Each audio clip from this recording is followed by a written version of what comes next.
Good evening, London. Allow me first to apologize. I do, like many of you, appreciate the comforts of the everyday routine, the security of the familiar, the tranquility of repetition. I enjoy them as much as any old bloke. But in the spirit of commemoration, whereby important events of the past usually associated with someone's death or the end of some awful, bloody struggle are celebrated with a nice holiday, I thought we could mark this November the 5th, a day that is sadly no longer remembered, by taking time out of our daily lives to sit down and have a little chat. There are, of course, those who do not want us to speak.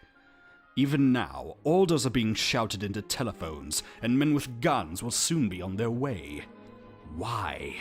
Because while the truncheon may be used in lieu of conversation, words will always retain their power. Words offer the means to meaning, and for those who will listen, the enunciation of truth. And the truth is, there is something terribly wrong with this country, isn't there? Cruelty and injustice, intolerance and oppression. And where once you had the freedom to object, to think and speak as you saw fit, you now have censors and surveillance coercing your conformity and soliciting submission. How did this happen? Who's to blame? Well, certainly there are those who are more responsible than others, and they will be held accountable. But again, truth be told, if you're looking for the guilty, you need only look into a mirror. I know why you did it.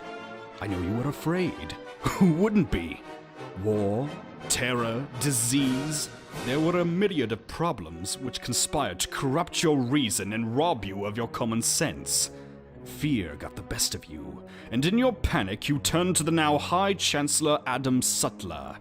He promised you order, he promised you peace, and all he demanded in return was your silent, obedient consent. Last night, I sought to end that silence. Last night, I destroyed the Old Bailey to remind this country of what it has forgotten.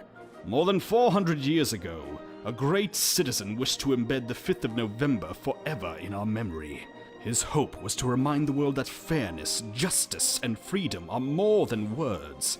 They are perspectives. So if you've seen nothing, if the crimes of this government remained unknown to you, then I would suggest that you allow the 5th of November to pass unmarked.